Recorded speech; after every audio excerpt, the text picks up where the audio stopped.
Maka kata Nabi SAW, siapa yang baca doa ini,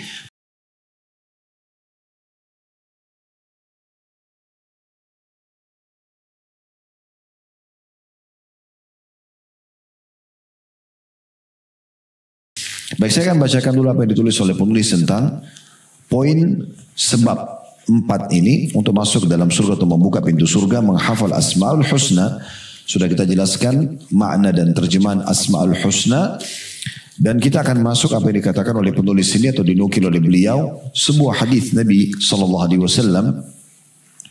Hadis ini diriwayatkan oleh Bukhari dari hadis Abu Hurairah radhiyallahu anhu bahwa Rasulullah atau bahwa Nabi SAW bersabda, Inna lillahi tis'atan wa tis'ina isman mi'atan illa wahidah man ahsaha dakhalal jannah. Sesungguhnya Allah Subhanahu wa ta'ala mempunyai 99 nama, yaitu 100 kurang 1. Barang siapa yang menghitungnya, niscaya ia akan masuk ke dalam surga. Di sini penulis lebih fokus membahas tentang makna hadis ini.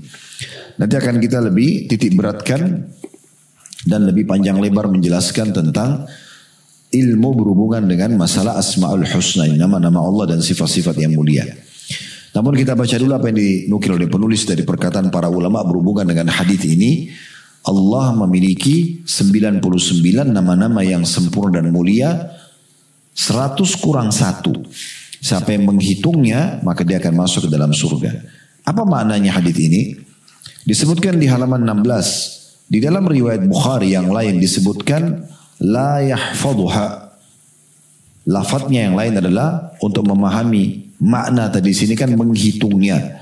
Maka dalam lafadz Imam Bukhari adalah yang tidaklah seseorang menghafalnya. Menghafalnya. Itu lafadz Imam Bukhari yang lain. Sementara itu di dalam riwayat Imam Muslim disebutkan dengan redaksi man hafidhaha. Man hafidhaha. Barang siapa yang menghafalnya. Bisa juga makna hafidhaha adalah menjaganya.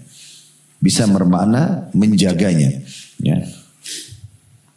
Menjaga maknanya luas tentunya. Bisa diamalkan dalam doa-doanya. Nah seperti tadi kembali Al-A'raf 180. Bagaimana Allah mengatakan Allah memiliki nama-nama yang mulia husna. Maka gunakanlah dalam doa-doa kalian. Nah ini bisa sejalan dengan makna lafadz Imam Muslim. Ibnu Hajar menjelaskan Al-Khattabi. Ibnu Hajar nama ulama. Al-Khattabi juga nama ulama. Ibnu Hajar menukil mengatakan Al-Khattabi, ulama lain mengatakan lafadz al-ihsa. Di dalam lafadz hadis kita, Bapak Ibu yang pegang bukunya bisa kembali ke halaman 15, perhatikan bahasa Arabnya man ahsaha. Lihat enggak? Lihat ya. Lihat enggak ini enggak ada suaranya? Oh lihat, alhamdulillah. Baik, man ahsaha di situ digaris bawahi. Itu yang dimaksudkan di sini disinggung oleh Ibnu Hajar dari perkataan Al-Khattabi. Supaya connect nih ya. Karena di sini ditulis al-ihsa. Dia sejalan semana dengan lafaz hadis man ahsaha. Al-Khattabi mengatakan lafaz al-ihsa. Maksudnya lafaz hadis tadi man ahsaha dalam hadis yang berarti menghitung. Dalam kalimat seperti ini memiliki beberapa alternatif makna. Jadi dalam bahasa Arab ahsaha bisa punya beberapa makna. Yang pertama, menghitung dan menyebutnya dari awal hingga akhir. Nanti akan kita sebutkan insya Allah sebentar dalam syarah kita 99 nama itu ya. Nah, ada yang Khattabi mengatakan bisa maknanya dia sebut-sebut itu 99 berurut. Ya. Allah Ar-Rahman Ar-Rahim terus diurut, nanti akan kita sebutkan insya Allah sampai akhir. Itu bisa bermakna itu. Karena hadisnya tadi kan man ahsaha dakhalal jannah. Siapa yang menghitung-hitungnya dia akan masuk surga.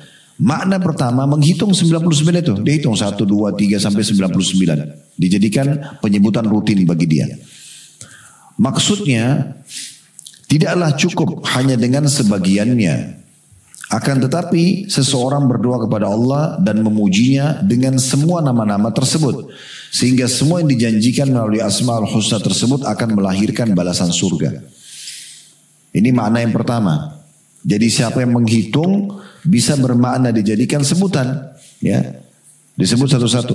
bisa juga dikatakan adalah dijadikan secara berurut atau teracak dalam doa. Seperti misalnya, Ya Rahman, wahai zat yang maha pengasih, irhamni, kasihanilah aku. Gitu kan? Ya Ghafur, wahai zat yang maha pengampun, ikfirli, ampunilah aku. Ya Razzaq, pemberi rezeki, wahai zat memberi rezeki, irzukni misalnya. Nah tapi dia amalkan semua 99 itu, disebut-sebutin sama dia supaya semua kandungan makna nama-nama itu dia dapat. Sehingga dia dapat kasih sayangnya Allah, dia dapat pelindungannya Allah, dia dapat pengampunan Allah, dia dapat rezeki dari Allah semua, gitu ya. Sehingga dia selalu menggunakan nama-nama ini. Makna yang kedua, yang dimaksud dengan lafaz hadis man ahsoha. Yang dimaksud adalah tanda kutip menghitung di sini adalah kemampuan, seperti dikatakan atau disebutkan dalam firman Allah Subhanahu wa taala, alima alla tuhsuhu. Allah mengetahui bahwasanya sekali-kali kamu tidak akan mampu menentukan batas-batas waktu itu. Dalam surah Al-Muzammil, surah nomor 73 ayat 20. Juga seperti disebutkan dalam hadis Nabi SAW, istaqimu walan tuhsu. Beristiqamalah kalian dan kalian tidak akan mampu melakukannya. Di sini maksudnya bukan melakukan sebenarnya. Kalian tidak akan mampu menghitungnya, mengaturnya. Kita kan disuruh istiqomah, konsisten dalam mengerjakan ketaatan kepada Allah SWT. Tapi kita kerepotan kalau harus hitung istiqomah kita. Karena banyak sekali harus kita istiqomah. Ya zikirnya, ya baca Qur'annya, ya sholatnya, ya semualah ya. Baca Qur'annya, jenguk orang sakit, bakti orang tua itu kan banyak sekali ya amal ibadah yang harus kita konsisten. Nah kalau kita menghitungnya kita kerepotan sendiri. Makanya Allah sudah tugaskan malaikat menghitungnya. Bukan lagi tugas kita beramal. Jaga keikhlasan, ikuti syarat-syarat dan rukunnya, selesai. Serahkan kepada Allah Subhanahu wa taala, Allah akan tugaskan malaikat mencatat, gitu ya. Sebagaimana juga pernah saya bahasakan, kita juga misalnya contoh dalam rumah tangga, tugas kita adalah menjadi pendamping, bukan jadi pengawas. Gak usah ngambil tugasnya malaikat. Selesai, serahkan kepada Allah Subhanahu wa taala, tugas kita menjalankan selama nampak depan mata, selama kita tahu kita ingatkan. Kita tidak tahu itu urusan mereka sama Allah Subhanahu wa taala. Bertugas sebagai suami atau istri, sebagai atasan atau bawahan, sebagai teman sama teman yang lain selama dia hidup. Dan dia tahu, kalau dia tidak tahu dia sudah meninggal maka lepas tanggung jawabnya. Dan seperti itulah. Itu yang dimaksud di sini. Baik, bisa makna kedua al-ihsa atau man ahsaha, siapa yang menghitungnya di sini, maksudnya adalah dia coba menyebutnya tapi nggak usah hitung-hitung, nggak usah dia hitung-hitung.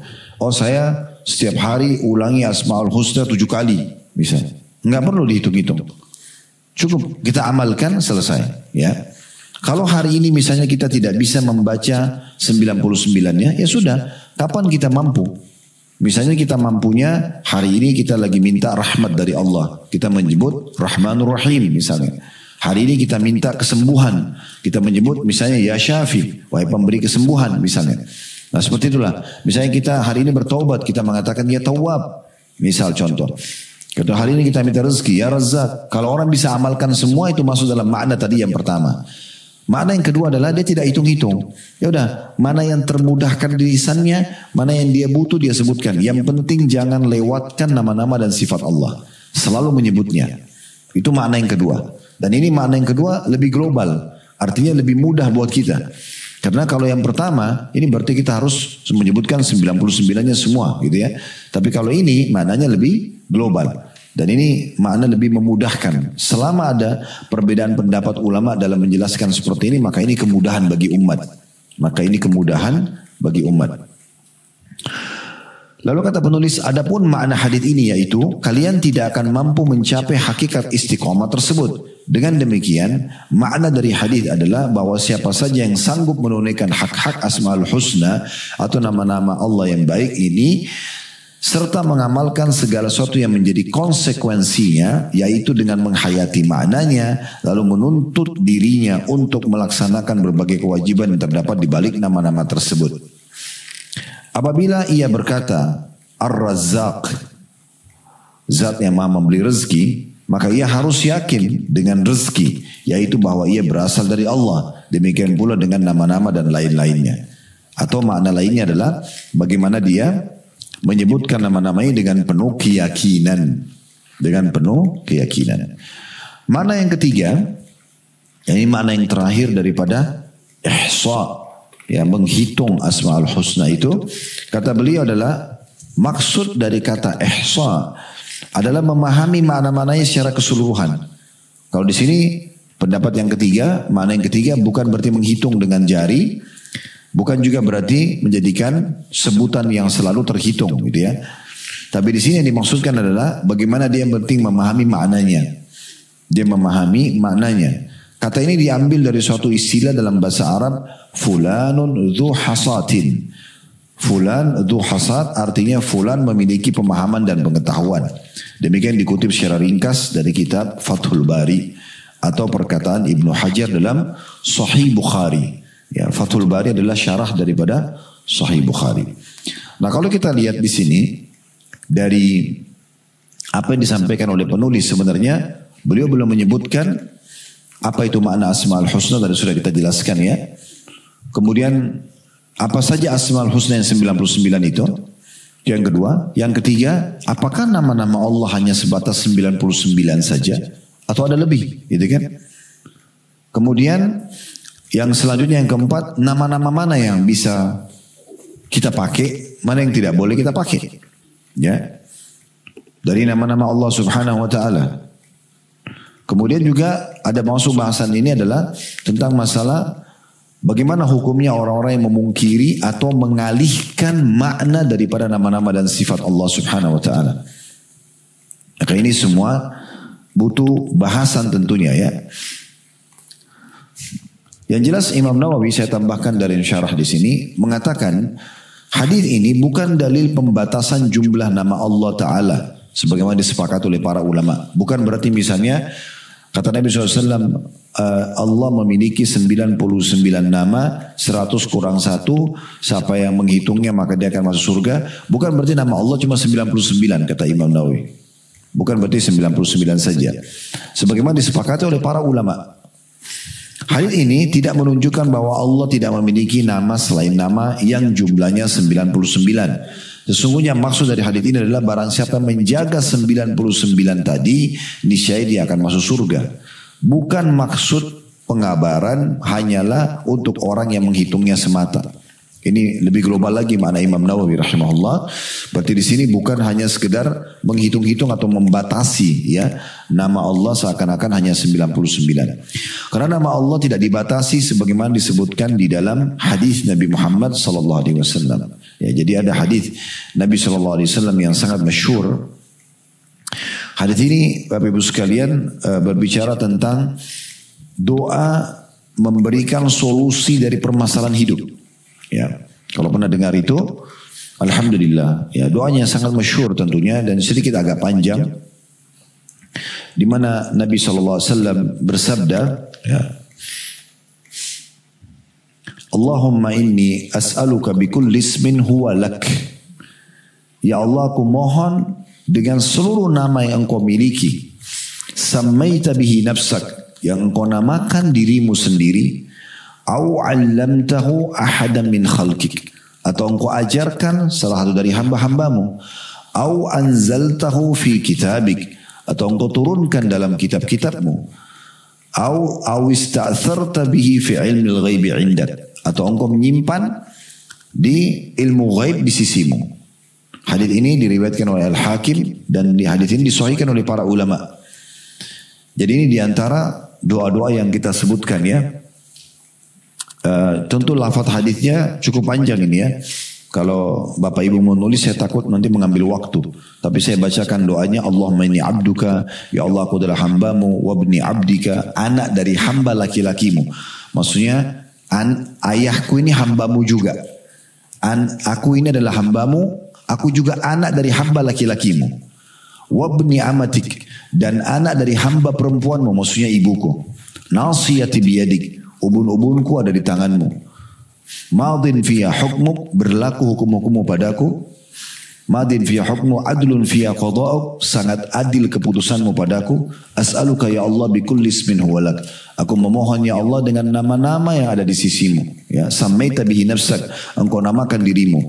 Au anzaltahu fi kitabik, atau antum turunkan dalam kitabmu, aw allamta ahada min khalqika, atau engkau mengajarkan kepada satu dari hamba-hambamu, aw ista'tharta fi ilmil ghaibi 'indak, atau aku menyimpan di sisi ilmu ghaib di sisimu, atau aku menyimpan dalam ilmu ghaib di sisimu, antaj'al Qur'ana karima rabi'a qalbi, agar engkau menjadikan Quran yang mulia sebagai penghibur hatiku, wa nura sadri, cahaya dadaku, wa jala' huzni, dan juga penghilang dari kesedihanku, wa dhihab hammi wa ghammi, dan penghilang daripada suntuk dan gundahku.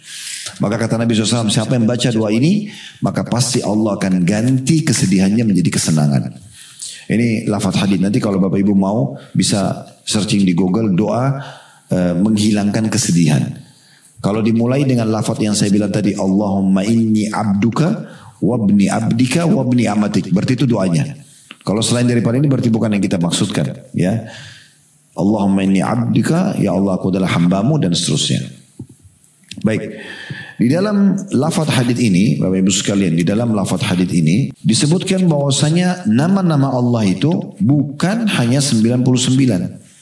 Karena kalau kita mau korelasikan antara hadis tadi yang dibahas dengan baru yang kita sebutkan hadis sahih diriwayatkan Al-Hakim, tidak ada bentrok, tidak bentrok dua hadis ini. Hadis yang pertama yang kita pelajari dalam buku kita tadi, Allah memiliki 99 nama, maksudnya 99 ini kalau orang amalkan jamin surga. Bukan berarti nama Allah hanya 99. Karena hadis yang kedua tadi kita bacakan, ternyata Allah masih mengatakan atau mengajarkan kepada Nabi Muhammad SAW doa menghilangkan sumpah dan sedih adalah, ya Allah, aku memohon atas nama-nama yang kau namakan dirimu sendiri, atau engkau ajarkan kepada hamba-hambamu, atau engkau turunkan dalam kitabmu, atau engkau simpan di sisi ilmu gaib di sisimu. Berarti masih ada banyak nama-nama Allah yang memang belum diajarkan kepada kita. Allah memiliki nama-nama yang mulia dan sangat banyak. Berapapun Allah siapkan namanya atau berikan nama dirinya pasti mulia, husna, dan kita imani semuanya. Ya. Dan nama-nama ini tentu sangat banyak. Kalau pernah dengar kisah tentang Nabi Sulaiman alaihissalam, dalam surah An-Naml digambarkan bagaimana beliau pada saat mendakwahi dan mengajak Ratu Balqis untuk masuk Islam. Maka salah satu yang Nabi Sulaiman lakukan adalah menyuruh siapa saja pengawal-pengawalnya yang bisa memindahkan dari Yaman ke Palestina. Yaman itu di selatan Jazirah Arab bagian bawah, Palestina utara Jazirah Arab. Jadi jauh sekali jaraknya. Sekarang pun kalau pakai pesawat mungkin tidak akan kurang dari 4 jam. Ya, lama sekali. Tapi waktu itu Nabi Sulaiman mengatakan, siapa yang bisa memindahkan singgasananya Balqis dari Yaman ke sekarang di depan saya, di istana saya. Maka Allah menggambarkan bagaimana Ifrit itu jin yang paling kuat, mengatakan saya bisa pindahkan sebelum Anda berdiri dari kursi Anda. Jadi masih duduk, begitu Anda berdiri sudah ada singgasananya di depan Anda. Dan saya sangat kuat dan bisa dipercaya. Salah satu makna kata ulama tafsir dipercaya ini karena di singgasananya Ratu Balqis itu ada banyak permata-permata. Saya tidak akan mengambilnya. Lalu kata salah satu orang dari kalangan manusia, tadi itu dari kalangan jin, ada dari kalangan manusia, dari keluarganya Nabi Sulaiman adalah orang soleh, dia mengatakan saya akan pindahkan singgasananya Balqis sebelum mata Anda berkedip. Dan akhirnya dia betul-betul melakukannya. Kata Ibnu Katsir rahimahullah, di sini orang ini diajarkan oleh Allah Subhanahu wa taala nama-nama dan pujian khusus yang dia sebutkan, maka bisa memindahkan istana atau singgasananya Ratu Balqis. Ya. Itu tentu ada panjang lebar dijelaskan dalam tafsir Ibnu Katsir berhubungan dengan tafsir surah An-Naml ini. Baik, jadi itu contohnya saja, itu contohnya gitu ya. Kemudian selanjutnya bisa juga bermakna ya, kata Imam Qurtubi rahimahullah, telah disepakati oleh para ulama dan masih ada yang diperselisihkan. Namun ya, kami temukan bahwasanya nama-nama yang kalau kita hitung dari Al-Quran, dari hadis, kata Imam Qurtubi ditemukan kurang lebih 200 nama. Tadi kan dikatakan 99. Ya. Dan Ibnu Katsir mengatakan bahwasanya Al-Faqih, salah satu ulama yang terkenal namanya Al-Imam Abu Bakar bin Al-Arabi, salah satu ulama mazhab Maliki, mengatakan dalam kitabnya Al-Ahwazi fi Syarh At-Tirmidzi, beliau mengatakan nama-nama Allah dalam Al-Quran dan Sunnah mencapai angkanya 1000. mencapai angkanya 1000. Berarti tidak ada atau tidak memaknakan ya hanya 99 saja. Kemudian juga ada sebagian ulama menambahkan yang dimaksud dengan menghitung juga adalah menghitung dan menghafal nama-nama tersebut. Kemudian yang kedua memahami maknanya, tadi sudah kita singgung itu. Yang ketiga berdoa dengan nama-nama itu. Yang keempat menyembah Allah dengan keseluruhan kandungan makna itu. Jadi contoh seperti misalnya kalau Bapak Ibu mengimani nama-nama Allah. Misalnya Allah itu Rahmanur Rahim, Maha Pengasih, Maha Penyayang. Jangan pernah berpikir bahwasanya ada seorang manusia karena dia sayang pada Anda, lalu Anda menganggap dialah orang yang paling sayang kepada Anda, sehingga Anda menepis sifatnya Allah yang Maha Pengasih, Maha Penyayang. Ini keliru. Kalau orang mengimani nama Allah ini, maka dia akan berpikir sesungguhnya ada Sang Pencipta Allah yang melunakkan hati orang ini sehingga dia punya sifat Maha Pengasih dan Maha Penyayang. Seperti itu. Saya ingatkan sebuah kisah, mudah-mudahan ini kisah masih diingat, pernah saya sampaikan di kajian kita ini. Dulu ada dinukil seorang salafus salih. Beliau punya income harian.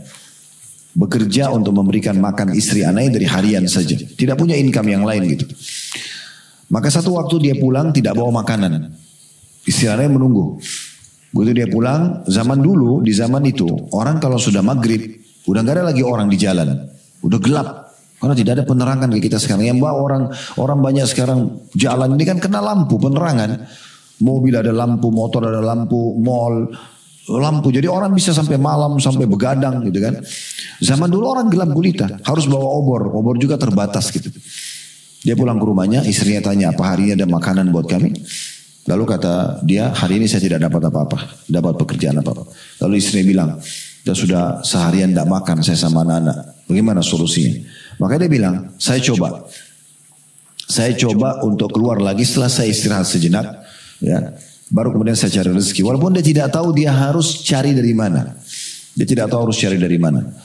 Maka dia pun keluar dalam kisah ini. Kemudian dia tidak tahu harus kemana, semua sudah gelap, pasar semua sudah tutup, tidak ada tempat bekerja. Mau ketuk-ketuk rumah orang juga bisa dapat, bisa tidak. Maka dia lihat ada masjid dekat rumahnya. Dia pun wudhu, kemudian dia nyalain satu obor, lalu kemudian dia sholat. Terus dia berdoa kepada Allah SWT mengatakan, Ya Allah yang Maha Pengasih, yang Maha Penyayang, memberi rezeki. Engkau Maha mengetahui ya Allah. Dengan merengek dan manja kepada Tuhannya. Kalau saya sama istri dan anak saya belum makan ya Allah, berikan kami rezeki. Terus dia mohon kepada Allah SWT. Subhanallah, di malam itu terjadi sebuah kejadian. Raja pemilik wilayah itu mimpi. Dia mimpi sesuatu yang menakutkan buat dia. Lihat neraka, lihat kematian, maka dia ketakutan. Maka dia ingin, muncul dalam hatinya waktu dia terkaget, ingin bersedekah. Ingin bersedekah, dia ambil harta terbaiknya, kemudian dia keluar, dia tidak pakai baju kerajaannya, dia pakai baju biasa, supaya tidak perlu dikawal oleh pengawalnya, dan dia mengatakan, Ya Allah, sesungguhnya engkau mengetahui niatku ingin bersedekah di jalanmu, maka tunjukkanlah tempat dan orang terbaik yang aku berikan. Maka dia pun jalan, hanya bertawakal kepada Allah saja, tidak ada tujuan, karena malam juga seorang raja, ini berbahaya sekali bagi dia, bisa dirampok, bisa dibunuh, dan bisa jadi kacau negaranya kalau dia terbunuh gitu. Lalu dia jalan, ternyata kudanya mampir ke masjid yang ada tadi orang miskin itu. Dia pun heran kenapa kuda itu berhenti di situ. Dia turun, kemudian dia masuk dalam masjid dan dia dengar dari jauh ada orang berdoa. Kemudian dia mendekat, ternyata dia dengar orang ini lagi butuh bantuan. Maka dia biarkan orang itu sampai selesai doanya. Lalu dia mengatakan, wahai fulan, saya sudah mendengar doa kamu kepada Allah dan ketahuilah saya raja wilayah ini. Saya malam ini ingin bersedekah dan saya minta kepada Allah diberikan petunjuk orang yang tepat dan tempat yang tepat. Allah datangkan di masjidnya ini dan Allah beri tunjukkan kamu. Maka ambillah ini. Dan saya perlu sampaikan kepada kamu, ini gak butuh balas imbalan, ini karena Allah. Dan saya mengizinkan kamu setiap kali kamu punya hajat, bisa kamu datang kepada saya. Silakan datang ke istana saya, kamu akan saya izinkan masuk. Maka jawaban orang miskin ini yang kita ingin titik beratkan, di garis bawahi. Apa kata dia? Kalaupun satu waktu saya akan ada keperluan, saya tidak akan datang kepada Anda, tapi saya akan datang kepada Allah yang telah menggerakkan Anda untuk datang memberikan kepada saya. Ini kekuatan dan pemahaman yang benar memahami Asma'ul Husna, nama-nama dan sifat-sifat Allah. Sebesar apapun kasih sayang ibu kepada kita, tetap Allah lebih sayang kita. Kata Nabi SAW kepada para sahabat, pada saat di satu peperangan ada seorang ibu yang lagi kebetulan mencari anaknya yang hilang. Kemudian dia angkat anak satu bukan anaknya, anak yang kedua bukan anaknya, sampai akhirnya diangkat sama dia satu sosok anak gitu, dan anaknya baru dipeluk sama dia, dan dia sangat takut kehilangan lagi anak tersebut. Kata Nabi SAW kepada para sahabat, kalian lihat bagaimana ibu itu bermuamalah sama anaknya? Kata para sahabat, iya ya Rasulullah. Kata Nabi SAW, kalau seandainya kita membakar api unggun, lalu kita minta ibu itu melempar anaknya ke dalam api, apakah ibu itu akan melempar anaknya? Maka kata para sahabat, tentu tidak ya Rasulullah. Kata Nabi SAW, sesungguhnya Allah lebih sayang kepada kalian daripada ibu itu kepada anaknya. Keliru kalau kita menganggap ibu kita paling sayang kita di muka bumi. Bukan, Allah yang paling sayang kepada kita. Karena Allah yang membuat kita memiliki ibu yang penyayang itu. Kalau Allah ubah hatinya menjadi jahat misalnya, kan bisa saja dia jadi ibu tidak baik, bisa. Jadi yang membuat orang berbuat baik sama kita, mau apa sajalah yang kita rasakan dari kenyamannya udara yang kita hirup misalnya, apalah semua kenikmatan yang kita rasakan dari nikmatnya makanan, itu semua karena kasih sayangnya Allah. Kalau Allah mau bisa jadi ambar makanan itu, Allah mau bisa jadi sakit tubuh kita, Allah mau orang semua musuhin kita, bisa semua terjadi. Ya, sebagaimana juga kalau ada ujian, Allah datangkan ujian kepada kita Bapak Ibu sekalian untuk menguji iman kita. Orang kalau punya iman, dia selalu tahu ujian dari Allah dan Allah mau kita dapat pahala sabar. Nikmat dari Allah, maka dia bersyukur. Dan tidak ada orang yang tidak diuji. Tidak ada orang yang tidak diuji. Siapa di antara kita yang tidak pernah sakit gigi, tidak pernah sakit kepala, tidak pernah demam, tidak pernah meriang, tidak pernah diganggu orang, semua utangnya dibayar? Semua orang ngalamin itu. Sehebat apapun kita menjaga nama baik kita, ada saja orang yang tidak suka. Sehebat apapun kita jaga retorika kita, ada saja orang yang tidak suka. Sehebat apapun kita jaga penampilan kita, ada saja orang yang hasad, dan seterusnya. Begitulah keadaannya. Maka kita harus berada betul-betul dalam menghayati dan mengimani masalah ini, ya, dalam kehidupan kita sehari-hari. Manusia hanya Allah Subhanahu wa taala yang telah mengatur hidup mereka. Semua kebaikan berarti dari Allah Subhanahu wa taala. Semua sesuatu yang tidak suka berarti ujian dari Allah. Tinggal di sini kita syukur, di sini kita bersabar. Itu salah satunya. Kemudian tentunya kita perlu juga menyebutkan tentang masalah nama-nama Allah ini, Bapak Ibu sekalian, ada 99. Kalau yang 99 tadi ya, yang disebutkan. Kalau kita ambil dari Al-Quran dan Hadis, ya, itu memang ada sebutkan, ada yang menyebutkan 99, ada yang mengatakan tadi sampai Al-Qutubi mengatakan sampai 200, ya. Ada yang mengatakan sampai 1000. Tapi yang Allah sebutkan, Nabi sebutkan 99 itu ada lafadznya khusus, ya. Kalau mau ditulis ya, tapi ini agak cepat, mungkin bisa ditahu nanti di Google juga bisa dapat ya. Tapi saya sebutkan, yang pertama itu dimulai dari Ar-Rahman, ya, Maha Pengasih gitu ya. Ar-Rahim, Maha Penyayang. Al-Malik, Maha Raja, Raja di atas Raja. Al-Quddus, Maha Suci, ya. Kemudian As-Salam, yang selalu memberikan kesejahteraan, kenyamanan. Kemudian Al-Mu'min, yang memberikan keamanan. Al-Muhaimin, yang mengatur segala sesuatunya. Al-Aziz, yang maha perkasa. Kemudian Al-Jabbar, ya, yang memiliki semua, ya, kegagahan, ya, kekuasaan. Al-Mutakabbir, yang maha sombong, memang sifat Allah sombong, maha megah, ya, sempurna. Karena memang Nabi SAW mengatakan, Allah berfirman, sombong adalah pakaianku. Siapa yang menyaingiku, maka kau akan lemparkan dia dalam api neraka. Ya. Kemudian Al-Khaliq, yang maha mencipta. Dan yang maksud dengan Al-Khaliq, mencipta adalah dari tidak ada menjadi ada. Jadi manusia tidak ada yang menciptakan. Manusia cuma bisa membuat, merakit. Semua sudah ada, ya. Allah itu Al-Khaliq. Kemudian Al-Bari'. Al-Bari' bisa bermakna yang melepaskan atau yang maha sempurna juga bisa. Al-Musawwir, yang membentuk rupa dan yang membentuk alis seperti ini, mata begini, hidung, ya. Itu semua salah satu sifat Allah Al-Musawwir. Kemudian Al-Ghaffar, ya, ini adalah maha pengampun. Al-Qahhar, yang maha memaksa, bisa semaunya Allah gitu ya. Itu sifat Allah. Allah mau hidupkan kita, Allah mau matikan, itu sifat Allah. Tapi semua itu dengan kemahaadilannya. Allah tidak akan pernah zalim. Sebagaimana disebutkan di dalam hadis Nabi SAW, hadis qudsi Allah berfirman, Ya ibadi inni haramtu dhulma ala nafsi faja'altum bainakum haram fala tadzalamu. Hai hamba-hambaku, aku haramkan kezaliman atas diriku, bahkan aku jadikan haram di antara kalian, maka jangan kalian saling menzalimi. Jadi semua itu dengan kemahaadilan Allah. Kemudian Al-Wahhab yang maha pemberi karunia. Ini semua maha ya. Maha itu artinya tidak lagi di atasnya. Kemudian Ar-Razzaq yang maha pemberi rezeki. Ini semua kalau pakai maha berarti tidak pernah terputus ya. Tidak pernah terputus kasih sayangnya, tidak pernah terhapus pengampunannya. Kita buat dosa sekarang, ampun. Buat dosa lagi, ampun lagi. Tidak akan pernah berhenti. Tetap sifat Ghaffar Allah ada.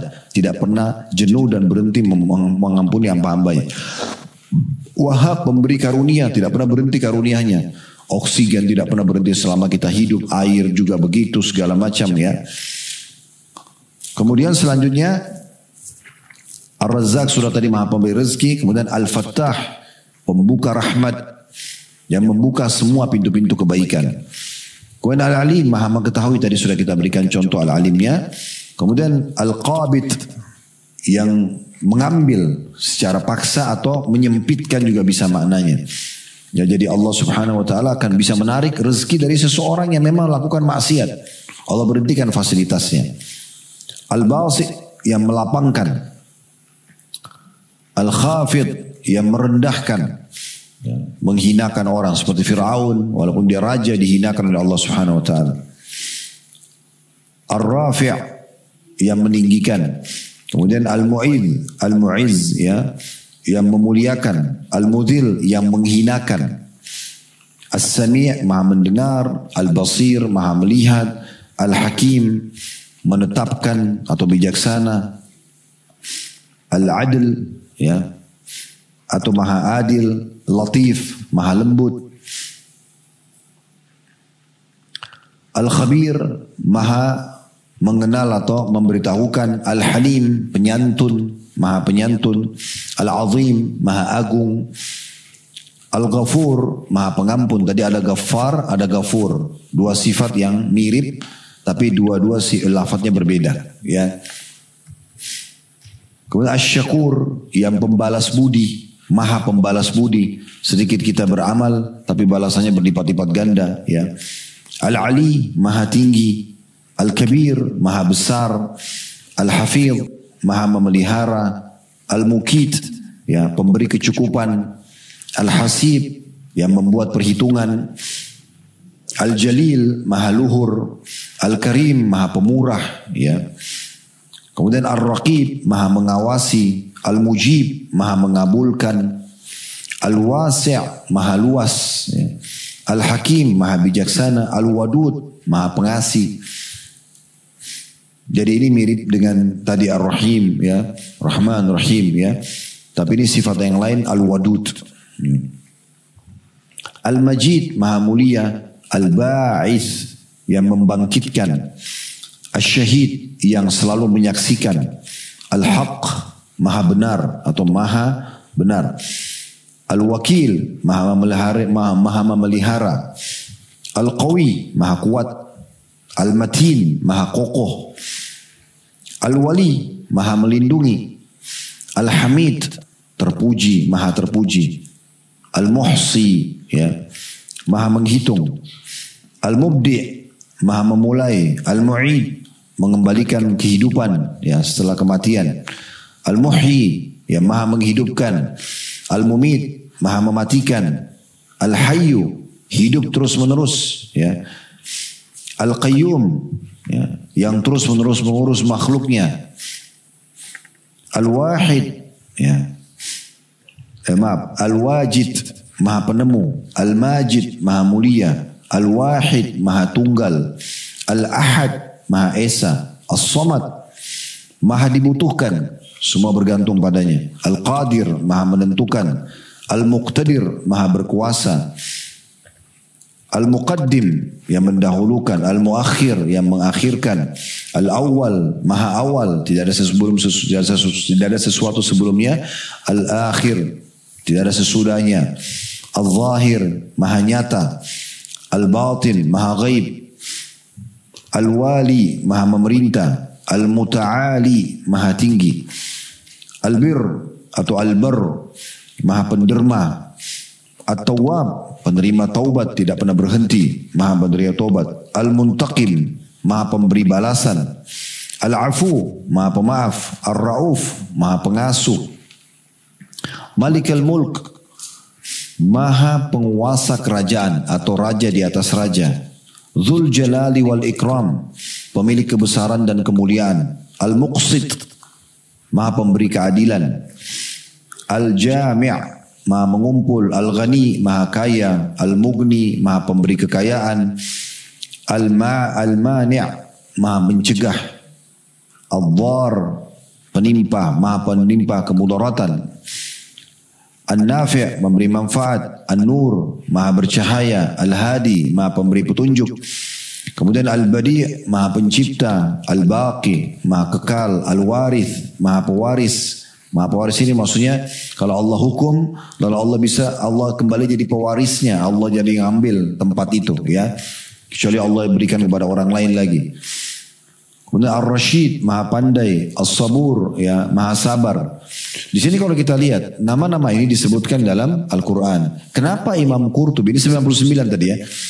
Kenapa Imam Qurtubi mengatakan dapat 200? Kenapa tadi dinukil juga perkataan ya bahwasanya ada sampai 1000 nama?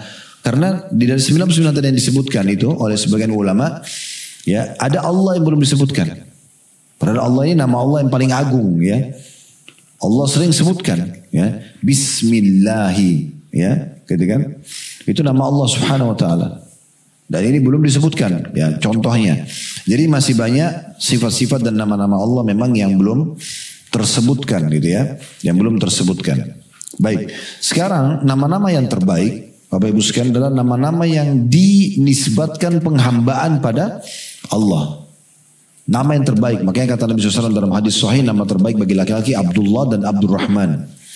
Datang setelahnya semua nama-nama yang nisbat kepada nama-nama Allah tadi, tapi pakai abd sebelumnya. Kalau laki-laki, Abdul Ghafur, Abdul Syakur, Abdul Rahim, ya, Abdul Tawwab, ini semua nama-nama yang terbaik. Kalau perempuan, Amah.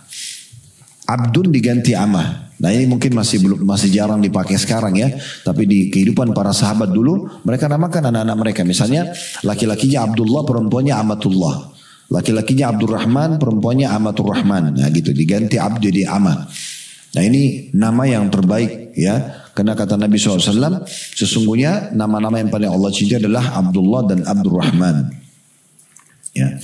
Dan ini pernah ada satu sahabat yang menamakan anaknya Aziz. Maka kata Nabi SAW, gantilah namanya menjadi Abdurrahman. Ya, Abdurrahman. Ini contohnya. Tentu kalau kita mau bicara nama-nama, maka datang setelah nama-nama penisbatan nama kepada Allah, datang nama nabi-nabi. Jadi kalau kita mau namakan anak-anak kita, nama nabi-nabi. Dan usahakan satu nama saja. Ya, kita tahu nama-nama nabi kita Adam, ya, Idris, Nuh, Saleh, Shu'aib, satu nama. Jadi nggak usah Muhammad, Yusuf, Harun. Muhammad Nabi, Yusuf Nabi, Harun Nabi. Ini siapa yang mau dipanggil? Kalau kita panggil Muhammad SAW, berarti kita tinggalkan Yusuf dan Harun. Kalau kita namakan Yusuf, kita tinggalkan Nabi Muhammad dan juga Nabi Harun misalnya, dan seterusnya. Maka cukup satu nama. Nama-nama yang kita butuhkan di paspor 3 nama misalnya, atau di KTP atau di ijazah, nama anak itu, nama ayahnya, nama kakeknya. Atau nama anak itu, nama ayahnya, nama sukunya. Itu sudah cukup ya. Sehingga anak-anak ini selalu mengingat juga nasab orang tuanya gitu ya. Jadi tidak perlu ditambah nama. Karena kami diamanahkan oleh Allah SWT. Orang tua kami punya klinik di Makassar. Tidak kita katakan rumah sakit karena tidak terlalu sebesar rumah sakit. Biasa ada orang-orang datang yang ibu-ibu datang melahirkan di situ. Tapi karena klinik itu oleh ayah kami dinamakan Nur Syifa.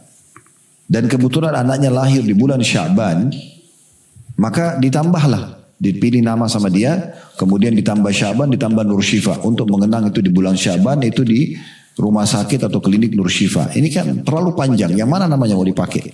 Ya. Begitu juga yang perlu diperhatikan, kalau ada nama seperti ini, panggil utuh. Muhammad, panggil Muhammad, jangan panggil Mat. Ya, karena berubah makna. Muhammad, Ahmad, Mahmud ini semua sama artinya terpuji. Maka kita kalau puji Allah alhamdu, hamdu, hamada itu dari sama. Muhammad, Ahmad, Mahmud sama terpuji. Kalau mad dalam ilmu tajwid apa artinya? Panjangkan. Beda makna ya. Jadi jangan diubah-ubah maknanya. Namanya Yusuf panggil Yusuf. Nama bagi laki-laki yang terbaik adalah nama nabi-nabi ini. Kalau perempuan bisa nama ibunya nabi ya. Seperti Maryam, ibunya Nabi Isa gitu kan. Atau nama-nama istri-istri nabi. Khadijah, Aisyah ya. Hafsah, Sofia, Juwairiyah, Maria dan seterusnya. Ini nama-nama yang bisa kita pilih, nama-nama bagi wanita. Datang setelahnya adalah semua nama-nama orang-orang soleh dari kalangan sahabat. Karena sahabat generasi terbaik setelah Nabi Muhammad SAW. Dipilihlah nama-nama mereka gitu ya. Kemudian dari Abu Bakar, Umar, Uthman, Ali. Walaupun Abu Bakar itu julukan ya. Nama Abu Bakar adalah Abdullah bin Abi Quhafa. Ya. Kemudian datang setelahnya nama-nama orang soleh dari kalangan tabi'in, tabi'in, ya.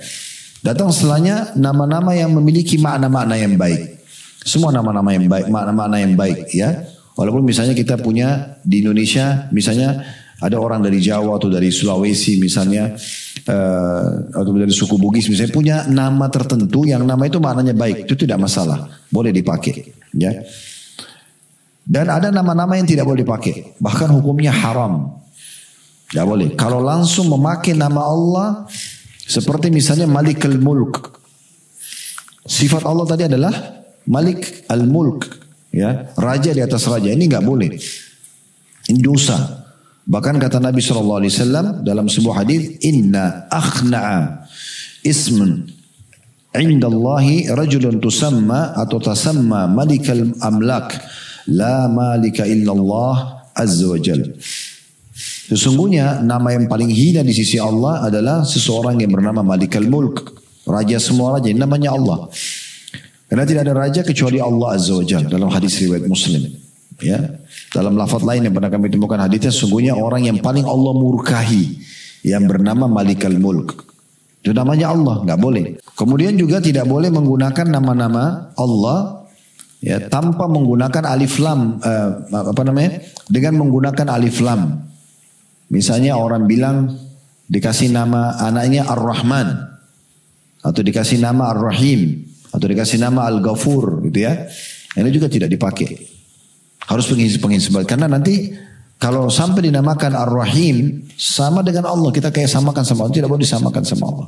Harus ada penisbatan penghambaan. Beda kalau alif lamnya dihapus. Misalnya Rahim saja, ya Rahman saja, boleh saja itu, ya. Maka itu masih ada yang membolehkan gitu ya. Ini yang perlu digarisbawahi berhubungan juga dengan nama-nama dan sifat-sifat Allah Subhanahu wa Ta'ala, ya. Dan tentu memilih nama-nama baik ini penting sekali ya. Tidak boleh sama sekali kita menganggap remeh, apakah nama kendaraan kita, apakah nama komplek kita, apakah nama benda lah yang kita mau namakan. Nabi SAW pernah memberikan nama pedang beliau, memberikan nama kuda beliau, memberikan nama unta. Jadi Nabi SAW suka memberi nama, tapi nama-nama baik. Jangan menggunakan nama-nama buruk, nggak boleh. Ya maaf ini kalau anda punya anak, anaknya sudah bernama siapa misalnya Hafsah, namanya sudah bagus banget, nama istri Nabi. Tapi karena anak itu misalnya gendut, lalu diganti namanya, dipanggil dengan istilah gendut atau dut misalnya, itu tidak tepat sama sekali ya. Itu bisa menjadi doa yang tidak baik. Itu contohnya. Jadi jangan sampai kita mengubah makna-makna itu. Nabi SAW pernah melewati Bapak Ibu sekalian sebuah tempat. Kebetulan tempat itu dihimpit oleh dua gunung jalan itu, kanan dan kiri. Maka Nabi SAW sempat tanya para sahabat, ini ya, dua gunung ini ada yang tahu namanya nggak? Ada sahabat mengatakan, iya ya Rasulullah. Di lokasi ini dikenal, yang sebelah kanan anda namanya Mukhzi. Mukhzi itu penghina. Yang sebelah kiri anda ini, ya, Fadih. Fadih itu pembongkar aib. Maka Nabi SAW sengaja mencari jalan lain, tidak mau lewat di situ. Gak mau lewat di situ. Hanya karena menggunakan nama buruk saja. Makanya hati-hati, teman-teman sekalian, hati-hati. Karena menggunakan nama ini punya bagian daripada syariat kita. Tentu tadi saya bilang, ya kalau kita tidak menggunakan alif lam masih ada yang membolehkan gitu ya. Tetapi yang paling aman adalah seseorang menisbatkan penghambaan kepada Allah Subhanahu wa ta'ala. Jadi Abdullah tadi ya dan seterusnya. Baik, kemudian juga ada larangan dalam nama-nama Allah ini tidak boleh menamakan benda-benda yang biasanya disembah oleh orang pakai nama Allah. Seperti nama patung misalnya. Kan patung nggak boleh memang ya. Dalam rumah pun jangan ada patung. Patung makhluk hidup ya. Seperti misalnya manusia, hewan-hewan. Itu usahakan tidak ada di rumah patung. Karena ada hadis yang menyebutkan rumah yang ada patungnya ya. Dan juga ada anjingnya tidak dimasuki oleh malaikat. Maka kita hindari semua itu ya. Dan orang-orang Mekah dulu menamakan patung-patung mereka ya dengan nama Allat ya. Dari nama Allah ilah sebenarnya. Allat itu Tuhan maksudnya ya. Kemudian Al-Uzza ini nama Allah Al-Aziz yang maha mulia. Al-Manat dari nama Allah Al-Mannan ya. Semua ini tidak boleh ya. Begitu juga sebagian orang-orang yang filosof mereka menamakan nama Tuhan, nama Allah itu dengan istilah mereka ya. Seperti frame cause atau sebab utama. Orang-orang Nasrani mengatakan Bapak misalnya. Tidak pantas Allah dikatakan Bapak. Kalau Bapak berarti ada anaknya. Sementara Allah mengatakan lam yalid walam yulad. Ya, tidak boleh sama sekali. Maka ini harus dihindari gitu kan. Begitu juga tidak boleh menisbatkan nama-nama buruk kepada Allah. Seperti fakir, miskin. Orang Yahudi bilang itu. Mereka mengatakan Inna Allah fakirun wa nahnu agniya. Allah mengatakan dalam Al-Quran. Mereka mengatakan Allah itu miskin dan kami orang-orang yang kaya. Ini iseng aja itu ya. Ada orang seperti itu. Juga berhubungan dengan nama-nama ini tidak boleh kita ta'til. Tidak boleh kita batalkan. Tidak boleh kita tolak gitu ya. Seperti dilakukan oleh kaum Jahmiyah namanya. Ada kelompok namanya Jahmiyah. Mereka menolak ya nama-nama Allah. Ditolak nama-nama Allah itu. Mereka mengatakan ini nama tapi tanpa arti. Nah ini tidak boleh juga. Seperti mereka mengatakan Allah itu Ar-Rahim, Maha Penyayang, tapi Allah tidak disifati dengan sifat rahmah ya, dan seterusnya. Ini tidak boleh sama sekali. Atau juga kita jangan sampai tamtsil, menyerupakannya dengan makhluk. Kayak misalnya Allah mengatakan, ya contoh Sami'ul Basir. Allah Maha mendengar, Maha melihat. Lalu kita pikir, oh berarti Allah Maha mendengar seperti manusia dong, punya kuping. Ya, itu nggak boleh kita perumpamakan seperti itu. Allah Maha mendengar, kita imani saja. Ya udah Allah Maha mendengar, gitu kan? Kita imani apa adanya. Allah Maha melihat, ya Allah Maha melihat. Ya. Dan tentu dengan kemahasempurnaan Allah Subhanahu wa taala. Dan Allah mengatakan tidak bisa disamakan dengan makhluk dalam firman-Nya, "Laisa kamitsli syai'un wa huwas samiul basir" dalam surah Asy-Syura ayat 11. Allah itu tidak menyerupai atau tidak ada yang menyerupai Allah atau Allah tidak menyerupai apapun ya atau tidak ada yang serupa dengan Allah Subhanahu wa taala.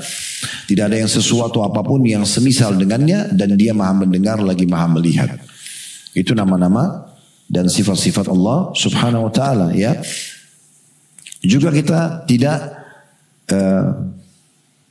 mengalihkan maknanya atau interpretasi.